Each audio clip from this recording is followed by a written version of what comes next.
Yo, where did you come from? You're not from here, are you? No. I came from Japan. Japan? Where's that? It's an island country, east of China. In the east. Japan is pretty small compared to China. Is it far from here?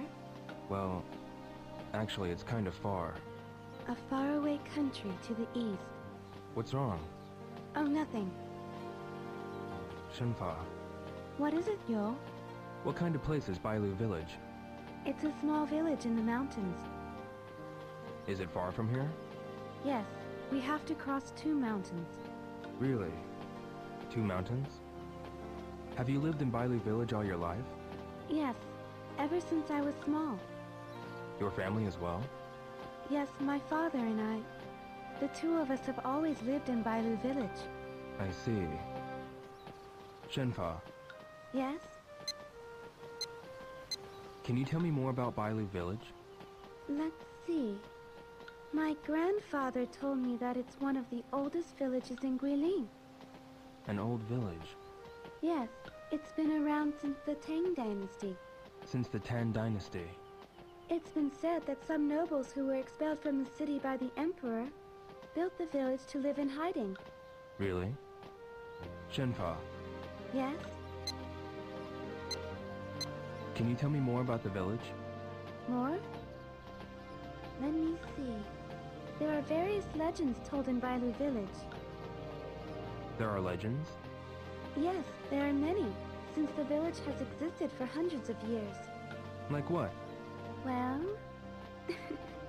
what kind of stories did they tell where you grew up? Where I grew up? Well, Tell me. okay. There's a story about raccoons trying to fool people. Raccoons? How? They transform themselves to look like people. Raccoons?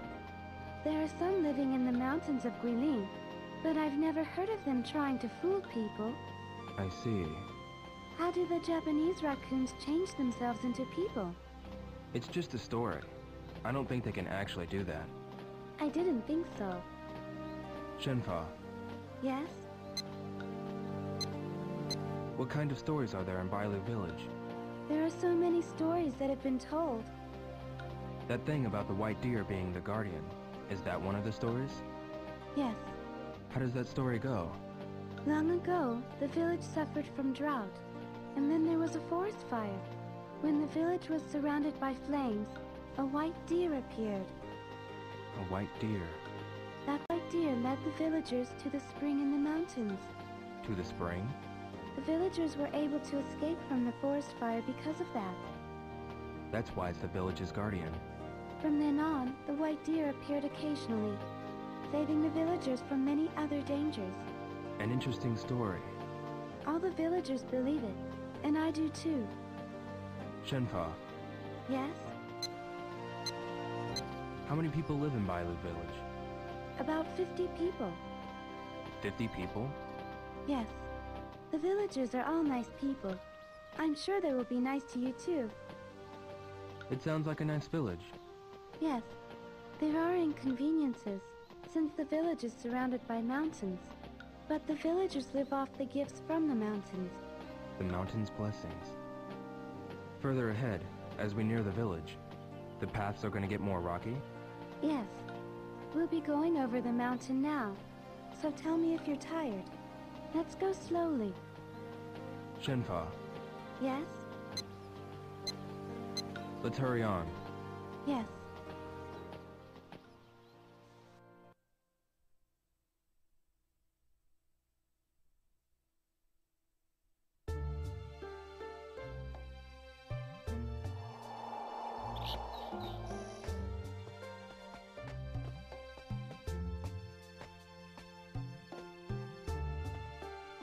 What's this tree? A fragrant olive tree. They are in bloom up ahead too. Oh, Aren't they beautiful? yeah. During this season, all the trees are in full bloom. Fragrant olives. Yes. In China, we call these trees gui. And there are so many here, like woods, or lin. So guilin means the woods of fragrant olives. Really? A lot of them are in bloom. Yes, it's as though the whole mountain is wrapped by the flowers. Let's move on, Yo. Okay. Shenfa, Yes? do you like flowers, Shenfa? Yes, I love them. How about you? Flowers. I had a friend whose family ran a florist. Your friend in Japan? Yeah, What is a florist? a shop that sells flowers. Sell flowers? Yeah, that's right. That's strange. Flowers can be found everywhere. Well, that's true. Does your friend go pick flowers in the mountains and sell them? No, Nozomi. The person's name is Nozomi? Yeah, Who was this person? Nozomi. We were childhood friends. A childhood friend. We lived near each other and went to the same school. Were you too close? Yeah, I guess. What's the matter, Yo? We were close. I see. Shenfa, Yes? how far does this forest go?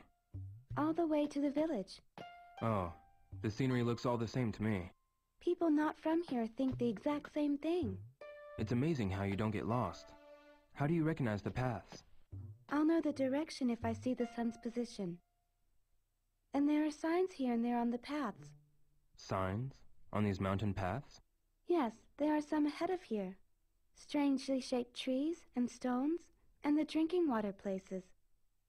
Oh, you use the rocks and trees as landmarks. I've been using the signs all the way till now. Didn't you notice? No, I didn't notice. I'll show you what the signs are. One of them is just up ahead. Okay. Shenfa, Yes? no matter how far we go, the paths look all the same. It's like this everywhere around here. Did you ever get lost? When I was small, I did. But if you get lost, just take the animal trails. The animal trails? The path that the animals in the mountains walk.